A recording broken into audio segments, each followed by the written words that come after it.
and welcome to the Book Over, our little book club where we talk about books, especially the ones that give us book hangovers. I'm Sarah, and with me is Megan. Hi. And today we are talking to E.M. Moore. Hey, so excited. We are. And we hope you enjoy our chat with her. We talk about all things E.M. Moore and her books and the book world. So enjoy. Good chat. Yeah. Thank you for being here, by the way. We're so excited. We are really excited. I was starting to get like kind of a little nervous when I was getting ready. I'm like, oh yeah, that's because I'm talking to. It's true. Sarah's read Ballers. So I had already read it. And I told her like my favorite character, like from the get-go. I said, oh, my favorite guy's Lake. Throw her off. I just wanted to throw her entirely off. That's hilarious. Well, I know her book boyfriend type. Like, Yeah, we're to that point where we know, like, you know, like we know they're her type. And so I was like, Lake, and I was like, okay. So like, so the whole time I'm reading this series, I'm like, when's the turnaround gonna happen? Because I was like, I think she's lying to me. Because I'm like, I felt like, but I was even wrong though, because I thought you were a Ryan and you weren't. So this is the like one of the only books where I wasn't a Ryan. And I'm usually like, I'm a Johnny. Like it's just not this one. I just Hayes got me good in the heart.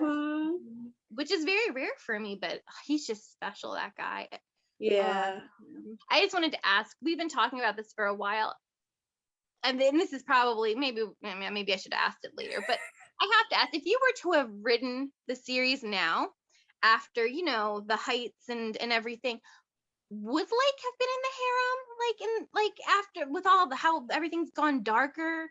Like would you have, do you think, or is that I'm just curious, like if now your mind would have like made him redeem a book. Well, I know he gets his own book later, but like would he have? That's a great question. Wow. Yeah. I don't know. I never thought of it. When I was writing the Ballers, it never occurred to me to have Lake in it. And I don't know, you know, maybe now it might be different because of how much darker books have gone now. Or because I've written Johnny. And Johnny does some like messed up stuff. But I was like, I really love Johnny. But like, I hated Lake from the beginning, so I don't know. I'm not sure. Okay. Like I didn't go out. I didn't like with Johnny. I didn't. I always liked him. I always knew I was going to turn him around. I never felt that way with Lake, so I'm not sure. Maybe, but I don't know. Probably not. Probably. It's a good answer. It was just something we were definitely pondering, like in this. Yeah. Books have gone so much darker, and like, you know, you've gone from, see, the thing is, 2 years ago I wouldn't have called Ballers light bully. I would not have said that. I would have been like, oh, it's bully. And now it's gone so dark that I'm like, oh, that's like a layer of bully. Yeah.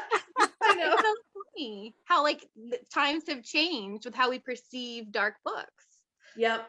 When you think, like, relatively speaking, the things they do to her in Ballers is definitely not as bad as like other books or like even the Heights crew, but it's like when am I allowed to give spoilers? Can I give spoilers? Oh please. Okay. Please say your spoiler zone. Okay. So like when Lake holds her down and draws the penis on her face. That's like, is that like the worst thing he does, I think? I mean, other than just in the pictures. Yeah. And the break. The break. Okay, right. Yeah, that's. Yeah. So I would think like that's more like it ruined her basketball wise, that was her like huge dream. Yeah. But like the other stuff is like more like heavy like life stuff. I don't know. Yeah. I feel like it was a heavier, just all of it with the family and all the dynamics on that. Yeah. But the bully, because like it's funny how that's evolved, Megan. I didn't even it just seems like, yeah, bullying and dark romance has gotten darker in the indie community, it seems. Yeah. Mm-hmm. It's like everyone tries to push the envelope a little further, like, what else can I get away with?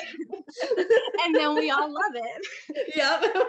And you're like, readers are like, I don't know if I like this. I do like that, actually. Like, I don't like it. I love it. Yes. Well, and that's like, so, okay, like Hush Hush. Can we talk about that? Let's do it. Because that was amazing. And I can't believe. Brilliant. Yeah. Yeah. And that was in an anthology, right? And then released separately. So I don't know, if I read that in an anthology, I think I would have been pretty upset with that ending. I had bought the anthology and I knew that it was gonna like turn into a series, that it was like headed towards a series. So I was like, I'm gonna wait until it comes, you know, closer till it comes out. And I'm glad I did. But it was like the best lead into a series ever. Like, and it's the perfect way to be able to do a book like that and to have an ending like that without readers being upset, because it's like leading into a series. So it was brilliant. I mean, did not see that coming at all. I'll let you in the part before I go too deep, because I have a couple things I want to just like throw out there and just like kind of look at your reaction. Oh gosh, Megan. Like, what's funny with the Pretty Little Dead Girl world, I always imagined, like when I first come up with the idea in my head and was trying to figure out the storyline, it was always Eden's story. So, but when they came to me about wanting to be in this anthology, I was like, okay, well, I gotta think of something to write about. And so that's how I did how I did Delilah's story. And then I was like, I'm just gonna go back and write what happens leading up to where Eden's story starts, and then I'm gonna go from there. So yeah, I'm glad I did, because I really liked her. I really love her character and felt for how, you know, like what she had to go through. But so it's just kind of funny that I really was just gonna write from Eden's on and have it be, you know, that her sister had that whole thing with, but not go into it. Yeah. And it just be like a complete mystery. Well, you did a great job of showing us what happened without showing us, like, leaving enough mystery left. Yeah. Like the way you balanced that was like top notch. Well, I was just gonna say that. I'm like, even though I read Hush Hush beforehand, like still reading Pretty Lies, Pretty Secret. I know, it's a Pretty Little Dead Girl. You know, I still had because I'm like, yeah, I know what happened to her. And I liked knowing, you know, the relationship building and some of the characters and everything. But like, I still have no clue what happened. Like, I know what happened, but I don't know like who did it, you know, and you know what I mean? So it's just like, it's still, there's so much still in that web that's not known, that, so I'm like, I feel like I'm in the know, but really I don't know anything. Yeah. I think that's what's cool about, I liked writing Pretty Secrets with the multi point of view. So where the guys know more than Eden knows too, and she's just kind of like, and like, too, the reader knows more because, well, if they read Hush Hush, they know more than they do. So I kind of think it's cool. I don't think I've ever done that before, where the main character actually doesn't know as much as everyone else, and so the reader's probably going like, hello, this already happened.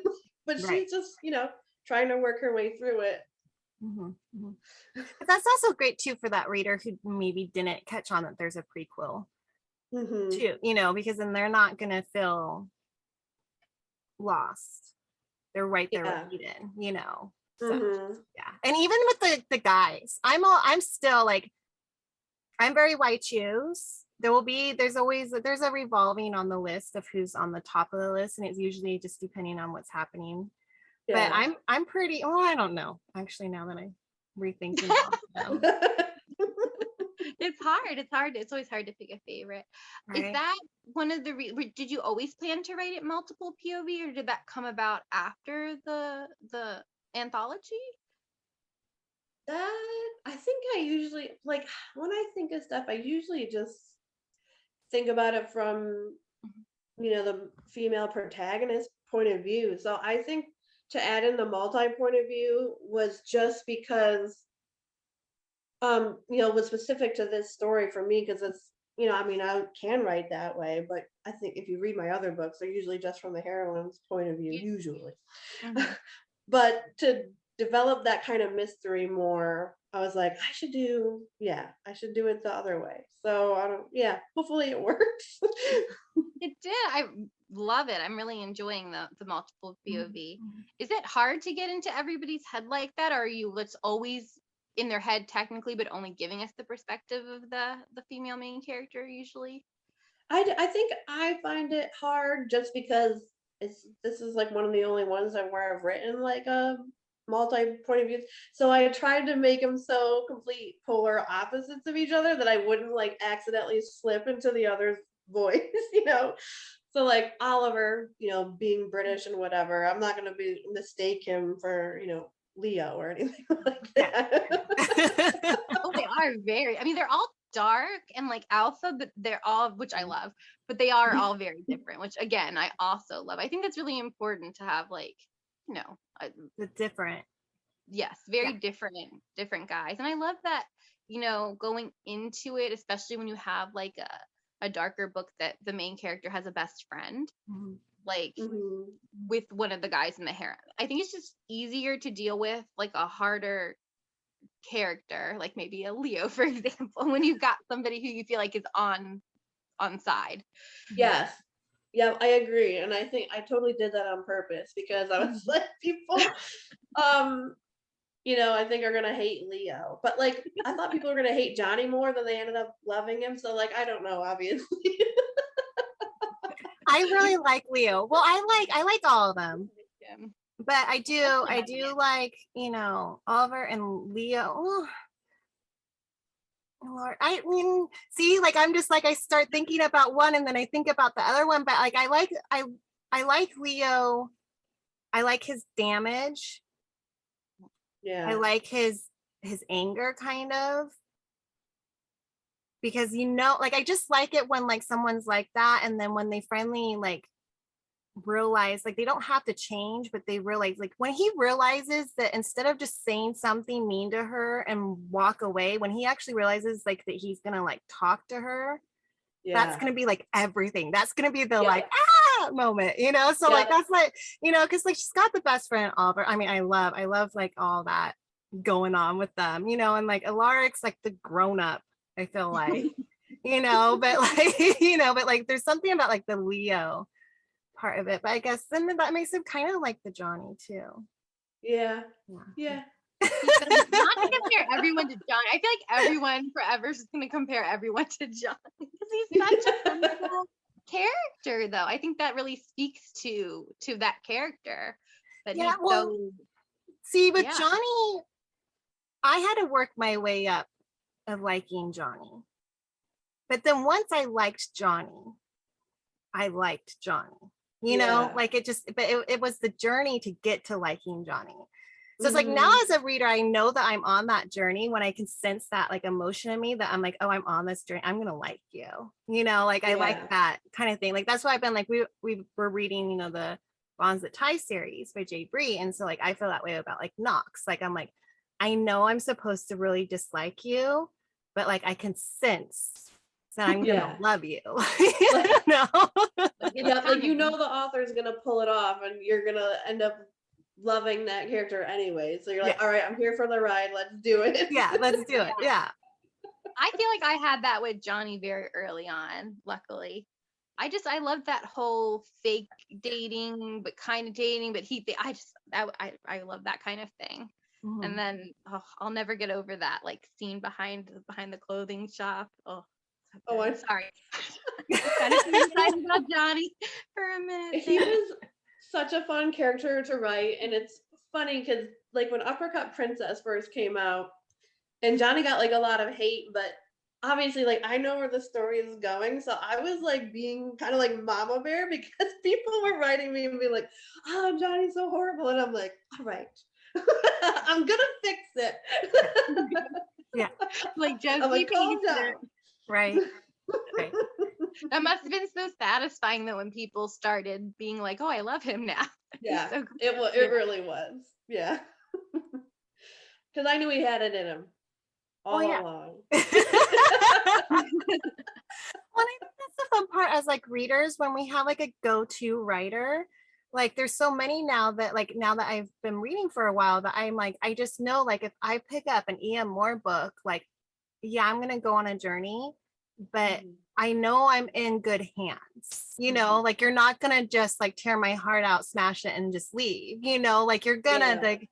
So it's like it's just like one of those things. Like that now I have like a list that I know. Like okay, I'm fine reading this. Like I know like this is you know drama and trauma and all that stuff's happening, but we're gonna be okay. Or you know, Yeah. so it's. I think that's why I like reading. You know, the Ballers afterwards all that why I was like with Lake expecting a switch just because I'm like okay it's a journey it's E.M. Moore like we're gonna Yeah. I had a whole storyline in my head on how he was going to be changed and like Yeah. but you know redeemed you know so like but anyway so And I was like, nope. No. yeah. And he, well, yeah, he did. I did. You guys, I had released the little short story with Lake and the girl. Yeah. So I mean, he changes, and I liked where he ended up going with this other girl. So yeah, it wasn't Tessa. Tessa wasn't for him, but I like what you did in this in the last book like them you know they're not going to be friends but they did have like a good closure yeah. together that I was satisfied with that. It was kind of refreshing to not be like we're besties now. Like it was just like, you know, okay, we're okay. Kind of Yeah. thing. So it was nice. realistic. What makes you lean towards writing a lot of sports romances? I've noticed. Yeah, I I love, oh my gosh, I love sports so much. I could watch whatever on TV. I love competition. I'm super competitive myself. Like, if you're like, oh, Aaron, I can do this better than you, I'd be like, no, you can't. I'll show you right now. I don't know why. It's just weird. And sometimes I won't even tell the person I'm competing with them, but I am. Yeah. That's the best to get a leg up. Yeah. Yeah. So well, bad. then, you know, it's like a safeguard too. I used to do that in school. Yeah. You know, I wasn't top of the class. So I would look around the classroom on like test day and stuff. And I'd be like, I'm gonna do better than you. Like I'll do that in my head. Yeah. And like my goal was to do better than that one person I picked out. And I wouldn't shoot high, you know, I wouldn't be like the A+ student. It'd be like the other, you know, B- student.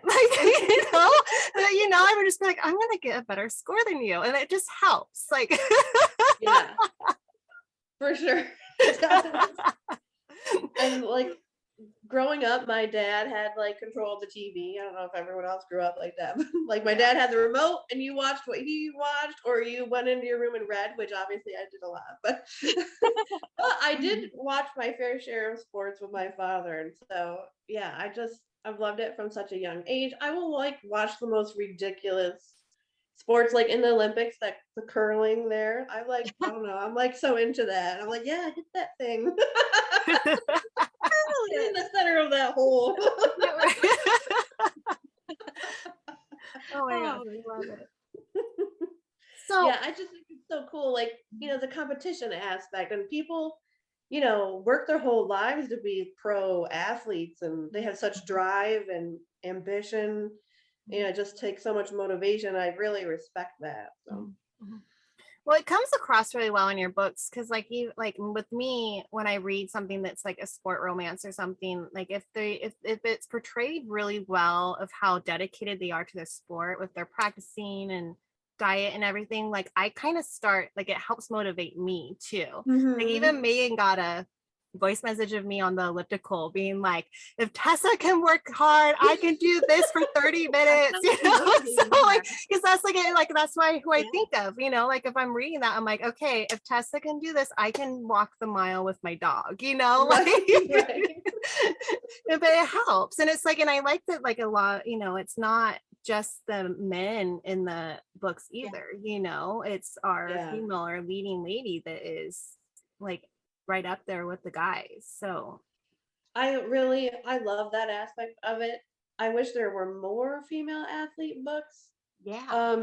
I would love to do it again. And I don't know if you guys have heard this story, but I've told it in my group before. But I had a publisher and I pitched the Tessa's story idea to my publisher at the time.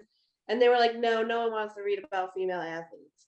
And I was like, so this was like, I don't know, 3 years before I even wrote, probably even longer than that, 5 years before I wrote The Ballers. Okay. And so when The Ballers like did so well for me, I was like, I wanted to write her an email and be like, look at this. I wish people do one. Right. So maybe that's a big reason. That sounds like a reason why we don't see as many.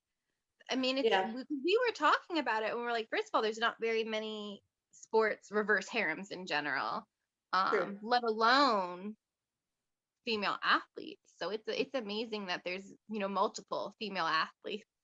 And like with Dakota, she might not be like a typical athlete, but like knowing, you know, treasure hunting, that's like an extreme sport. So I feel like she's like an athlete too.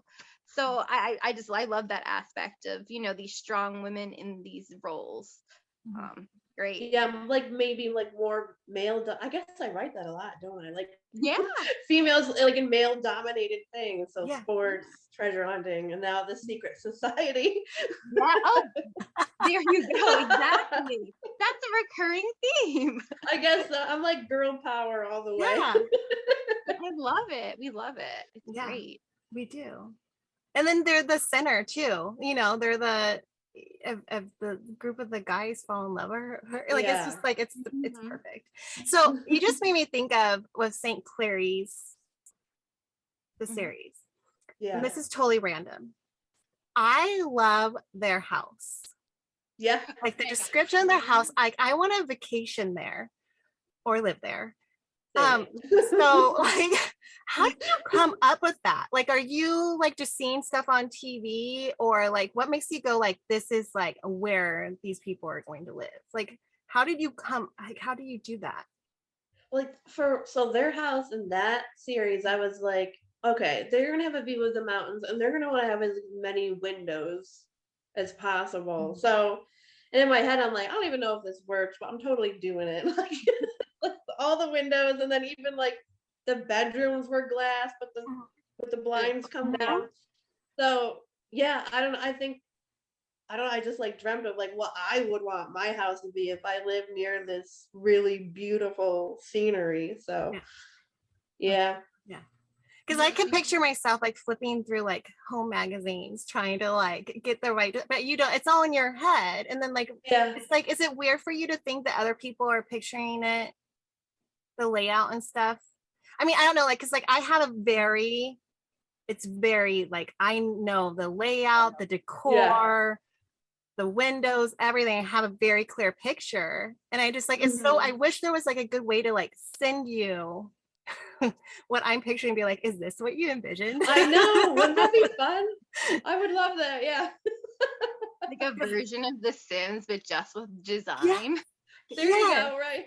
I think people like see in books, they'll be like, oh, this is exactly what I pictured for this book, and then everyone will be like, yes. So I think it's so funny that so often I think people like with characters or like houses, that everyone kind of almost pictures the same thing. I think that's always really cool when that happens.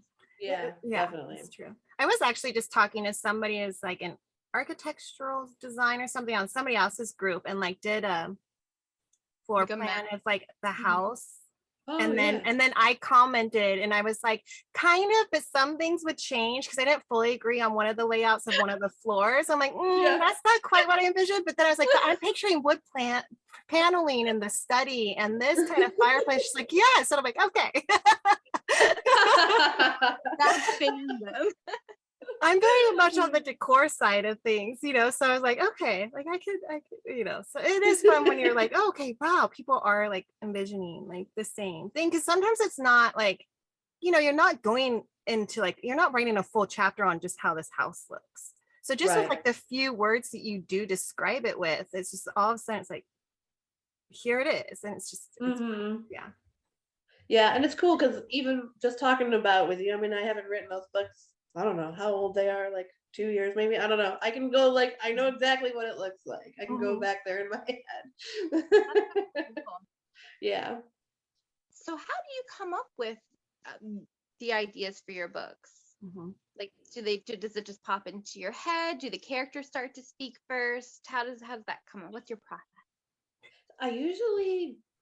The characters don't usually speak to me first. I try to think of like, I ask myself like a lot of like what if questions.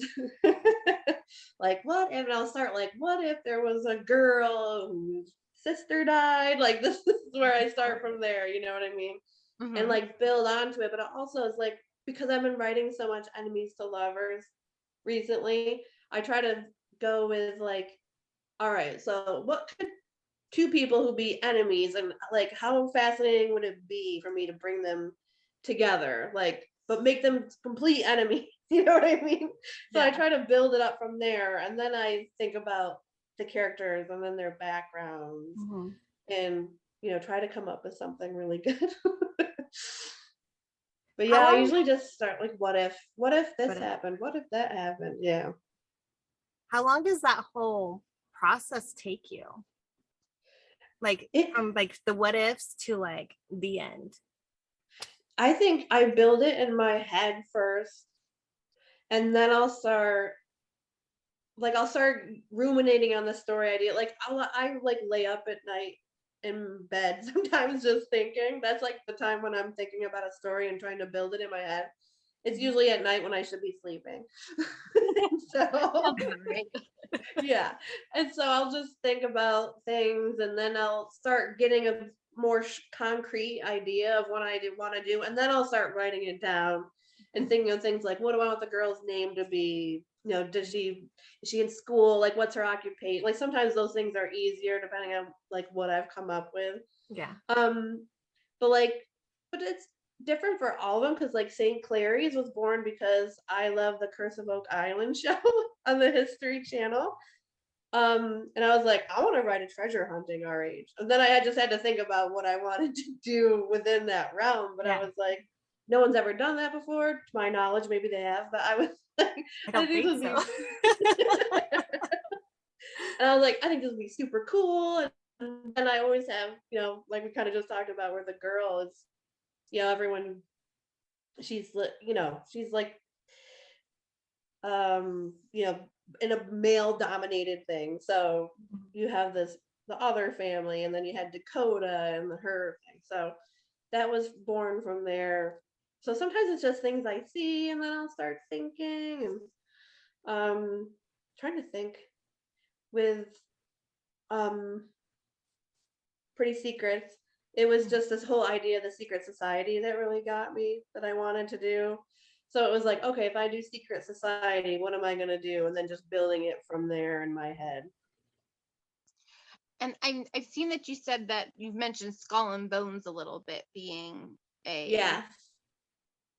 I love, yeah. Do you guys remember when the Skulls movie came out? Like, I think the Joshua Jackson one too. Yeah. We talk about him like every episode, I feel like, lately, but yes, I remember that. I went through a huge love for Joshua Jackson. So yes, I've seen that movie. I've loved him since Mighty Ducks. So like we go way back. Yes. He's the best. Yeah. So there's just certain things like I'm fascinated with, and I'm like, oh, it'd be so cool. Like that could keep my attention for however many books I'm gonna do, you know. So did you think, like, what made you dip? Because I know you did a lot of paranormal starting out. What made you get into reverse harem contemporary? And then what led you, sorry, it's like a 3-part question, and then what led you progressively darker? Yeah.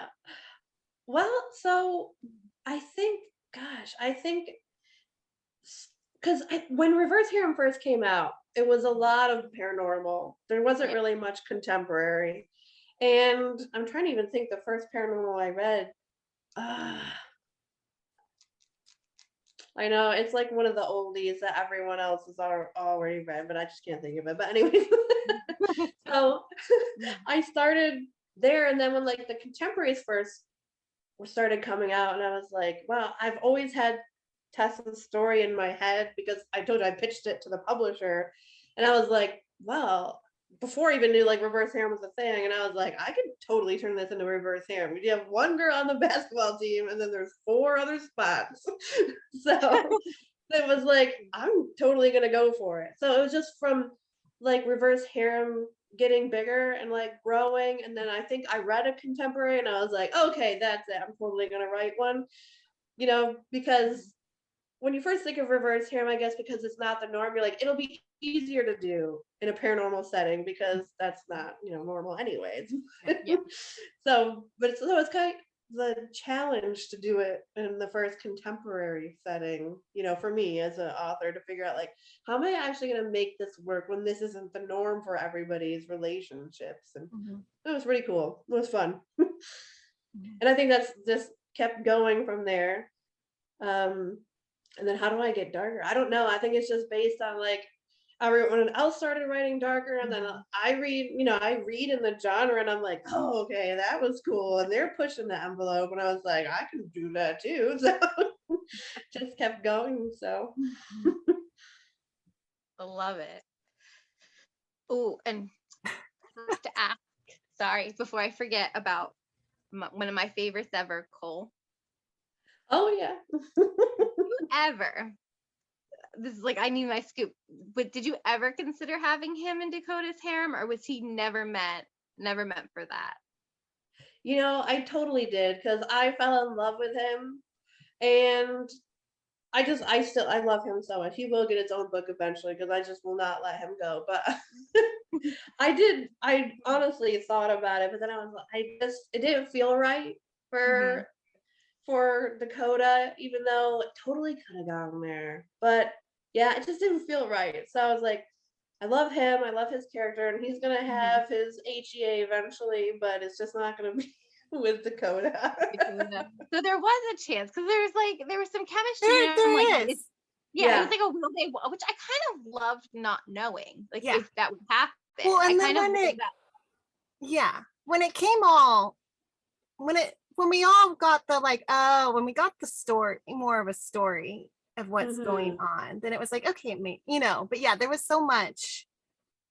Yeah, because I think he wouldn't, like, in his mind, he wouldn't go there, you know what I mean, because of the relationship. But so yeah, I feel like he wouldn't get on with the guys as well in a relationship. You're probably right about that. Oh, he's so great. Did you always plan to kind of break him out of the Heights series, or did he just kind of take on a life of his own? He took on a life of his own. I really thought, because in the Heights, he's just like a side character, Mag's cousin, and he just kept popping back up. Like, I was like, yeah, this is gonna be great. And then when I was coming up with the ideas for St. Clary's, I was like, man, it would be really cool if I tied it into the Heights, like just a little bit.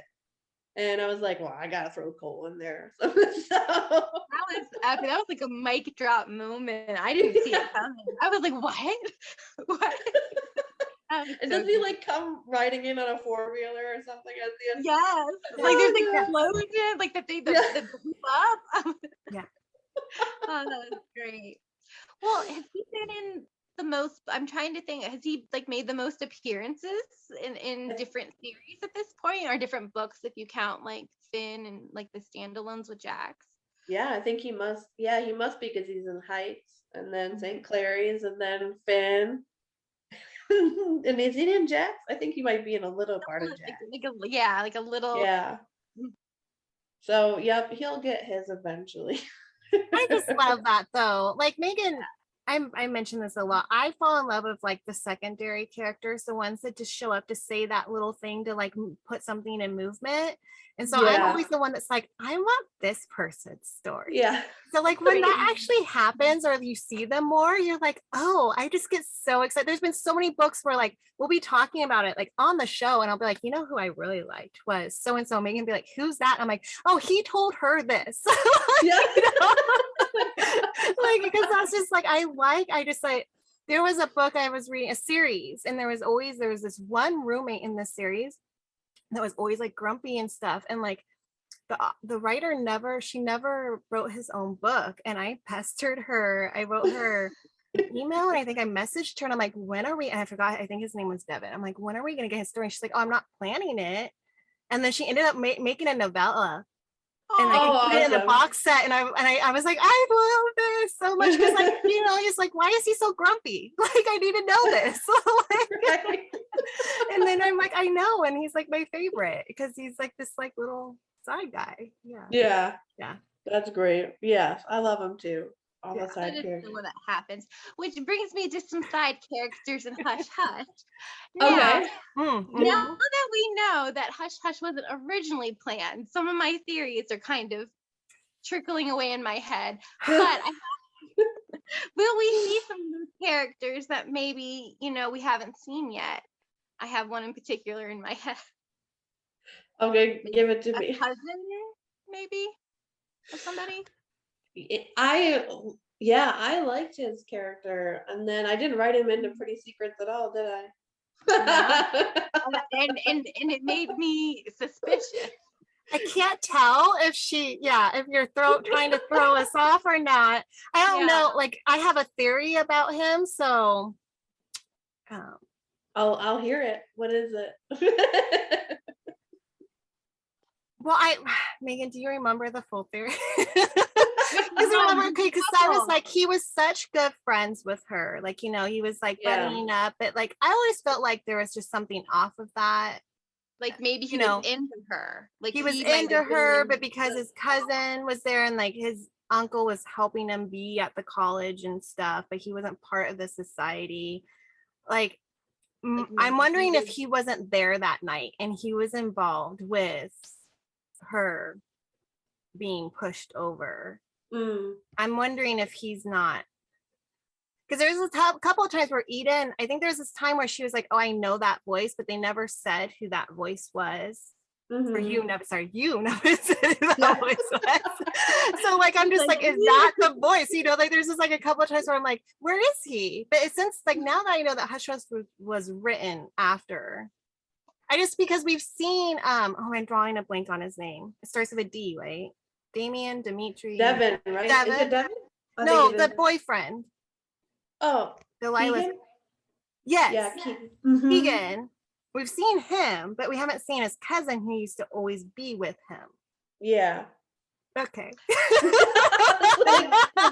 Yeah, so he's a suspect. Yes. I also but I'm scared if I say a theory in a public format that it like, what if it's right? What if it's right? I'll keep a straight face, hopefully. No. I'm gonna say it. What if we just got to, I know it was her love story, but like it would be really interesting. I don't know if a sister might end up falling in love with her sister's ex. Is that bad? It's not bad, because she mentioned that to me and I was like, yes, he needs to be saved. I'm like, what if like, you know, they both loved her so much, and like what if they're forced into some kind of situation by the organization together and they fall in love? So that's one of the theories that I have been floating around, is that like he'll end up in the harem. Well, yeah, I mean, it's possible that he's gonna save her at the end, right? She's hanging there, and then like he's got to be there, right? He's part of the group for all. You made me fall in love with him. Yeah, I know. I know. That's why I'm saying that maybe he'll save her and be like, no, this isn't cool, guys, and like take her away. What happens? You can't. You left this sad. It just guy got who's so good where they were like the island I and the know. castle and the everything, and then boom. Then boom, I know. It was memes. But again, brilliant, and I do love it. I do love it. But now he's just kind of there, and being kidnapped, and he's sad. By the way, that was great. I love that how he was like, Did oh, not see maybe. that coming. Yeah, Oliver in that was wonderful. Wonderful. Yeah. The Those staff were so fun to write. great. I hope he does more crazy, like, Yes. and involves the staff. That was so I'm just picturing like everyone being like, oh God.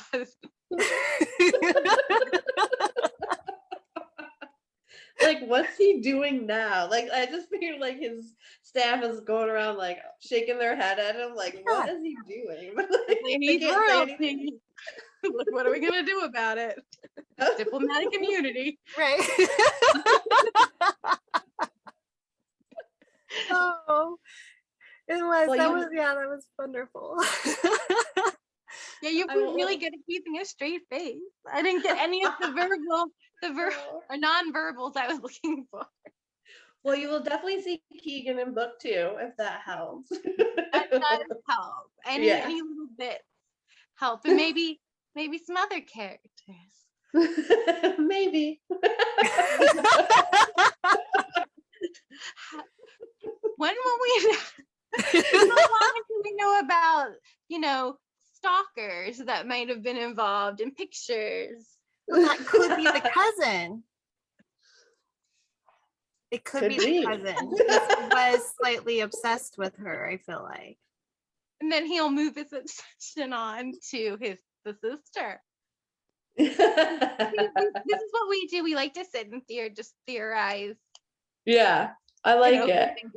And overthink it all.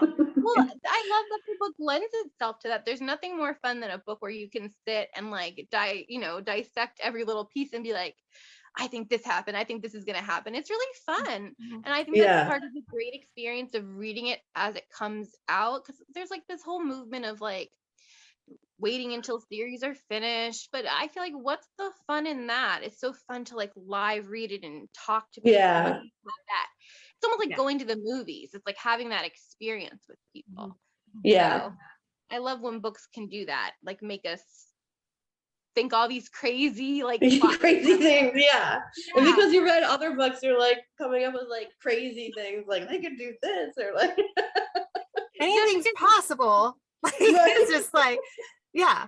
Well, and that's like the nice thing, like I'll like scroll like the group feed, on Facebook, and like now and then I'll see a post and like the first sentence is hear me out, and I'm like, yes, what is this? Whose theory is this? What book is this about? I'm like, yes, I'll hear you out. Like I don't always respond to them, but I'm always like, yeah, I like, it's fun. And Megan and I all the time too, we are constantly what if, and then like she'll say something, I'm like, oh, I didn't even think about that angle. Like, right. Yeah, that's fun. It is fun, and then it ends up you just really overthought it, but it's experience. Like you said, it's experience. It's the whole journey of. Do you like, because like you're planning, you're writing, you're thinking about all this? Do you have like a sounding board, or do you have like? Do you just like yell out at home like, hey, what if this happened? Do you think that would like, do you have that, or do you just like wait and like tell like your betas and stuff? No, I talk with my husband all the time. Okay. It's just him and I at home. So like what's actually super funny is I will like, throw things at him, and then he'll be like, oh, you could do this. And I'm like, no, like, I'm like, I don't know how he puts up with me, because whatever he says, I'm like, no, like, but he's like bound and determined. Like one day he's gonna like get his say in the book, And he has helped me a few times, but more often than not, he'll like, you should do this, and I'll be like, I wasn't even thinking that. You're taking it way too far left. Yeah, like simmer down. But we'll argue about it, because he'll be like, well, then why did you ask me? And I'm like, I just need to know if it's a good idea. I I love how invested he is. And I know that he does a lot of your covers for you, which I think is so cool because you have fantastic covers. Oh, thank you. Yeah. He does. And, it just started out as a thing because being, an indie author can get quite expensive, especially when you're not making any money in the beginning.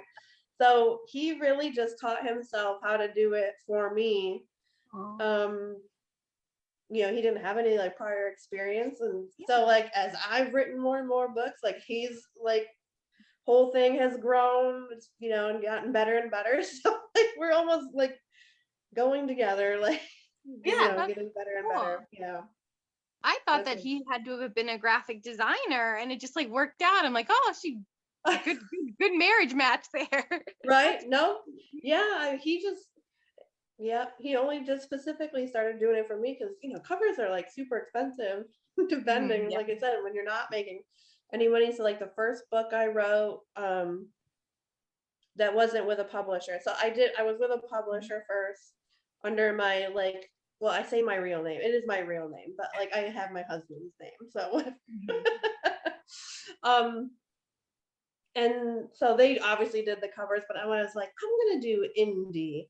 I want to, have like all the control over myself because I had like some like negative experiences with a publisher. So, and he was like, oh, well, I'll do it. Like, I'll figure it out. I'm like, okay, let's do it. Yeah. Oh, I love he that. did. This is like real old, but the Chronicles of Cass series, it wasn't Reverse Harem. That's my first foray into like indie authoring. Okay.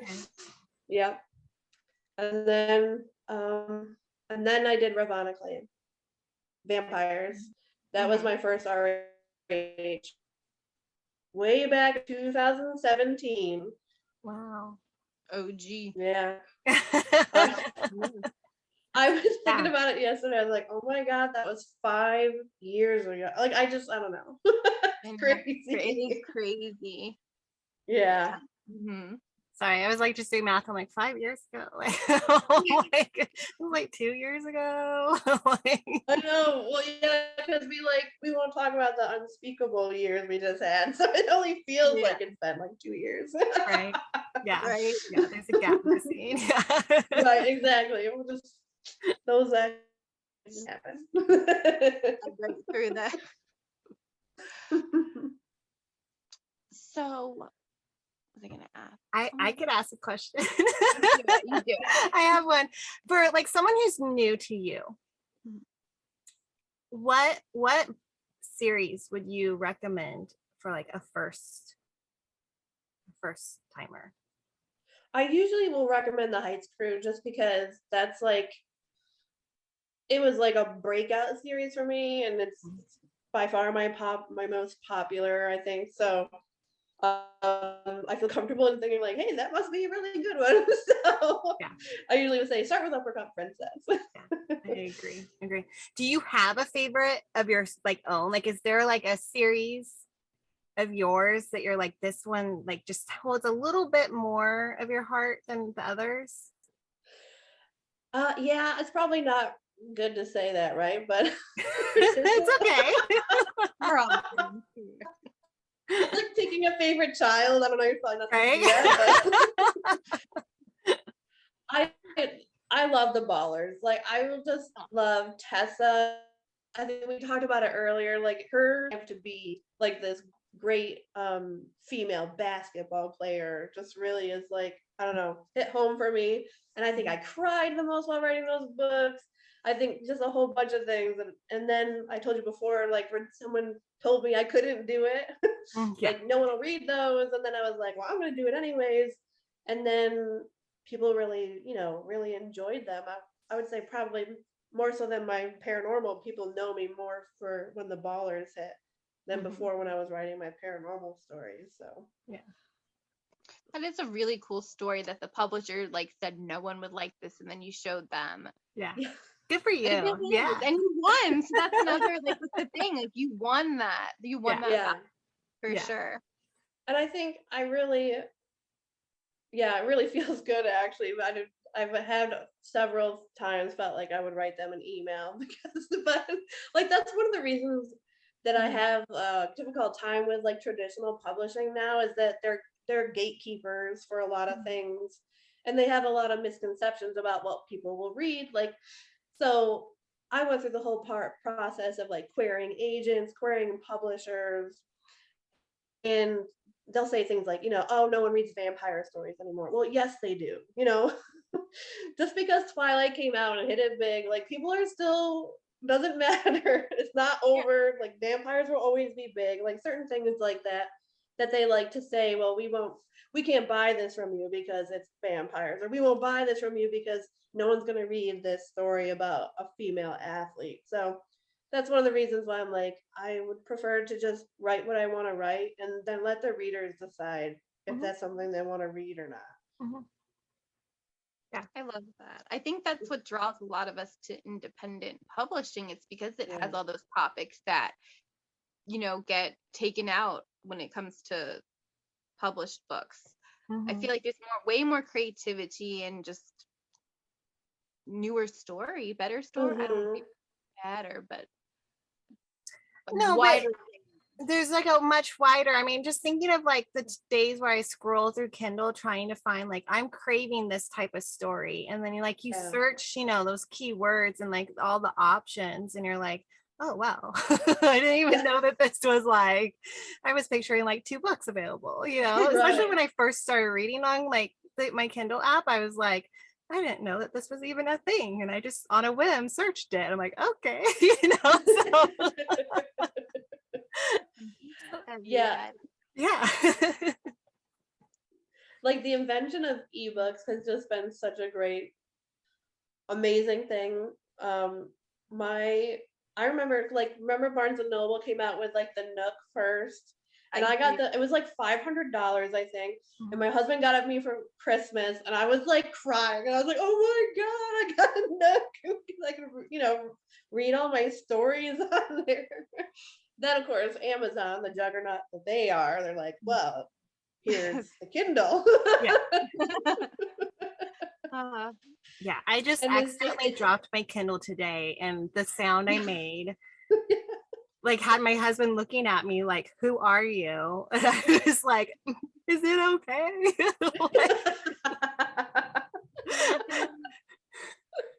I'm like, no, because like I used to read on my phone, but it was killing my eyes. So I was like, I have a Paperwhite. I love it. I love that. I bought a purse that fits. It's a little bit bigger than it, so it will fit in the purse. Yes. Like I'm like, that's what I do now. Like it's like, will my Kindle fit in it? Okay, we're good. Exactly. Yeah. Did you always want to be a writer? Was that always your career path? 100%. Yeah, I think I grew up, like I said, like my dad had to hold the TV. So like if we didn't want to watch sports, we had to do our own thing. And so I like read R.L. Stine books. He was like my number one. And then, gradually went from there, like L.J. Smith books, and then Twilight. I still love Twilight. I don't care. I love Twilight. And I think I don't know, I've just always been such a reader. It was like a natural progression, I don't know, in my mind. And I've always been writing little stories because I'm like, oh, I would read like this R.L. Stine book, and I was like, I'm going to write like this horror story about a camp and stuff like that. So I have like stories at my mom's house that I started and stopped. And I think I was in high school and I wrote my first like what would be like a novella right now. And I was like, to my parents, will you want to read my story? Yeah. And they, being the sensible people that they were like, okay, but you have to go to college. You can't just be a writer, which is different now. So I'm 40. And so wasn't like, as I was growing up, like being an independent, publisher wasn't really a thing that you could do, really. It wasn't since Amazon kind of made it big. So I'm certified to be a librarian. So that's what I was doing before. Yeah. Went to school to be a librarian.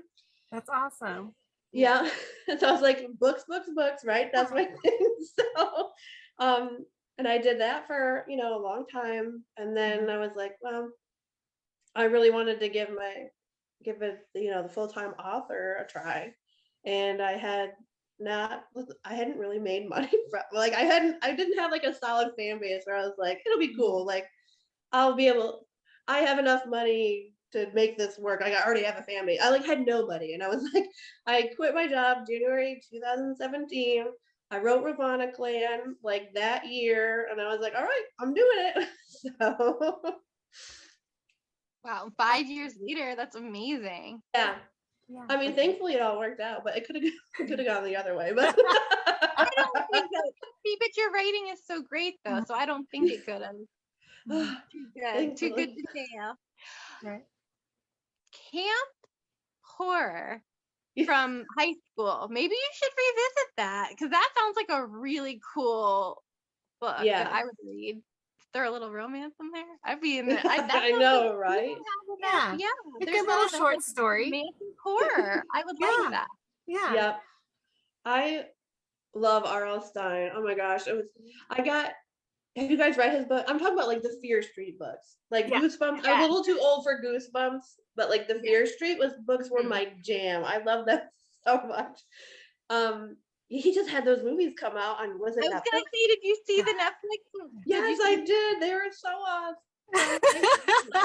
They did it well. Oh, it was, and that just made my I was like, I got all emotional watching them because like those were literally all my teenage year. Like that's what I did. And he put out a book, I feel like every month. Like he was so quick. Like before being quick was a thing, he was right. Yeah, because I think is he published by like Scholastic, I think. So I don't know how they did. Usually, traditional publishers don't do that. Let you put out a book a month, but they did with him. So there was like my childhood, and I like when the first movie came out, I think I just sat there and cried a bit, and I was like, okay, I'm ready to watch it now. Like that's understandable. Yeah. So I'm just gonna keep that thrown out there. I think that could be one. Well, that leads homage. Yeah. So it totally leads into my question because so we know that you're working on the pretty dead girl. Pretty Little Dead Girl. Sorry, Pretty I'm little, horrible. Yeah, Pretty Little Dead Girl. I am horrible with like all these series names and then and the book names. I get them mixed up all the time, just like people's names. I'm horrible. Oh, I can't even remember my own, so you're fine. So, after this series, do you already have plans for what's coming next, or are you more of like a one series at a time kind of writer? I'm beginning to learn that I really should just write one series at a time because last year I wrote like Rejected Maid Academy, and I wrote like Finn and Jax and them at the same time. And I wasn't too much of a fan of that because I like to immerse myself in the story. That said, I do have something coming up. I don't think I'm allowed to talk about it right now. Okay. Something. Okay. Yeah. But other than that, I have to write the third Rejected Maid Academy book. That'll come out sometime this year.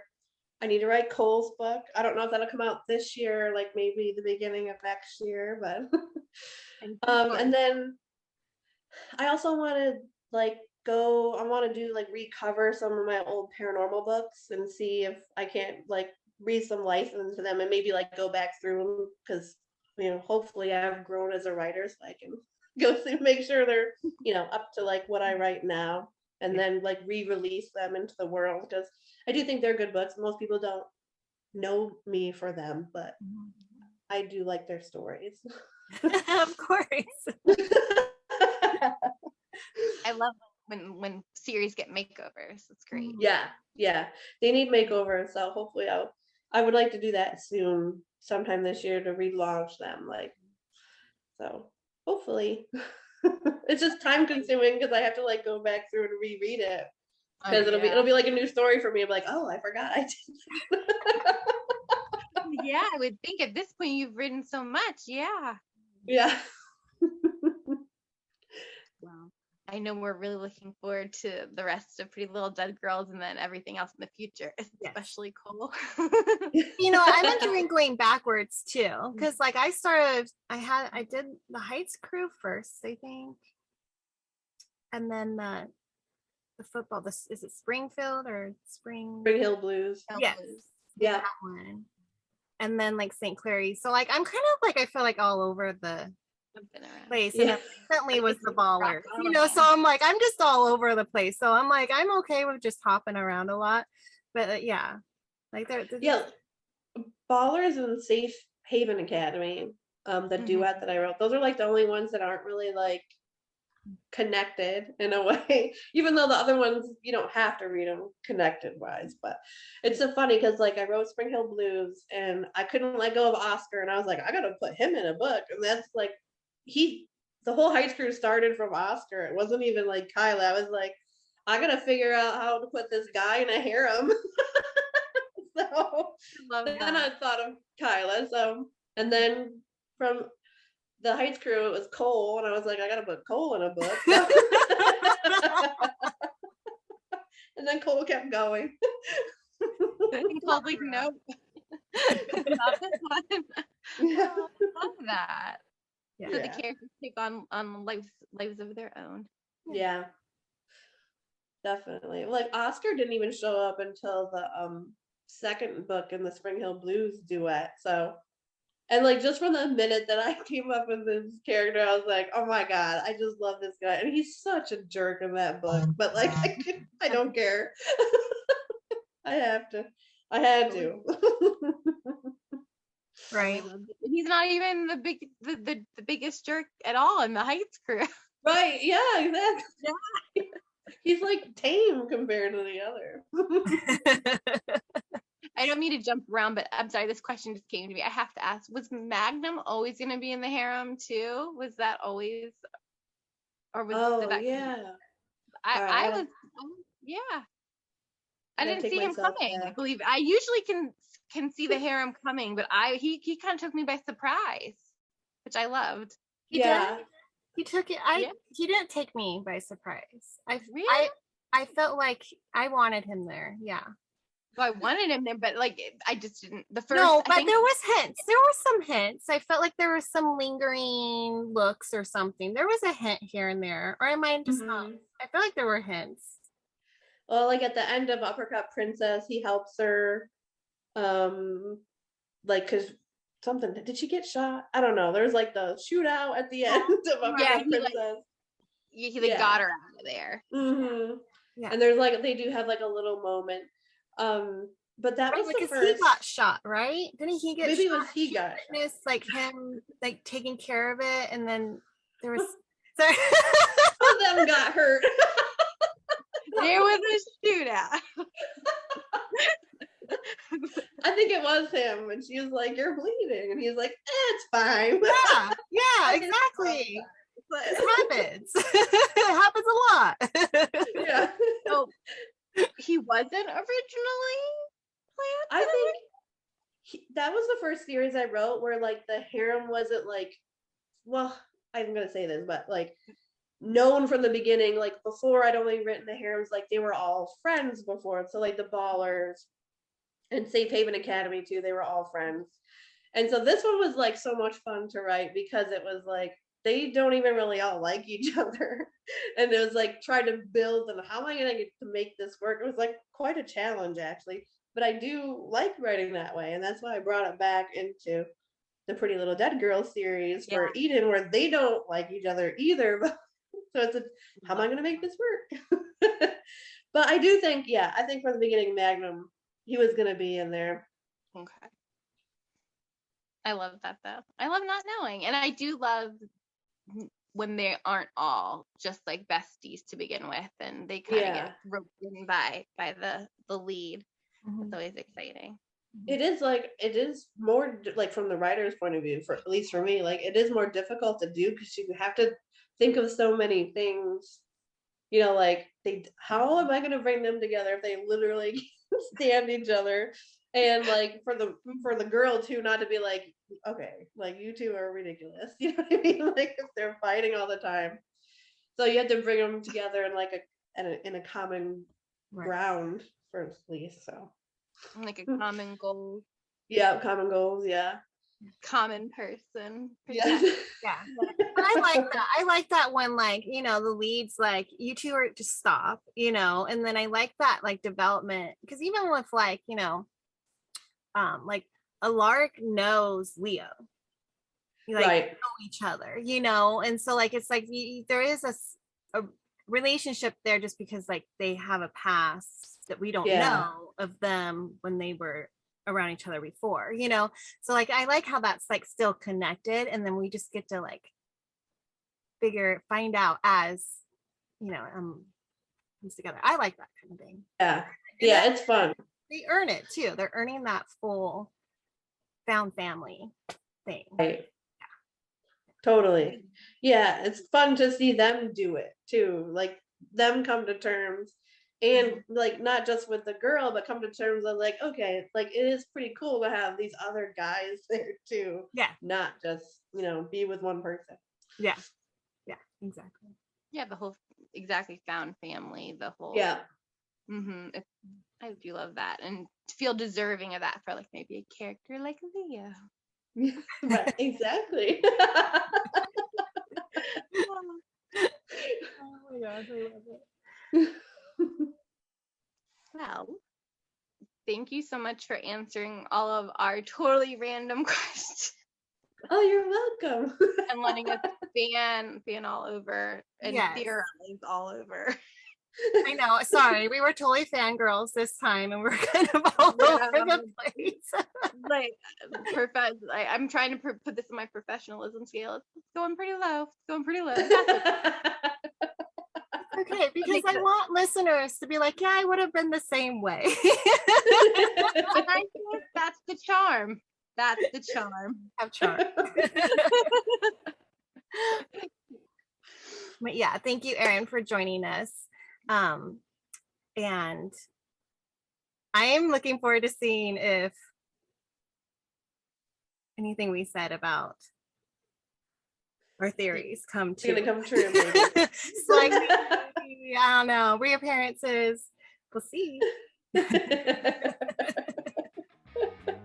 Well, I'm so glad you guys asked me to be on. I had fun. Oh, good. Yeah. All right, everyone. Thank you for listening to the Book Over, and we will see you next time. Bye. Bye. Okay.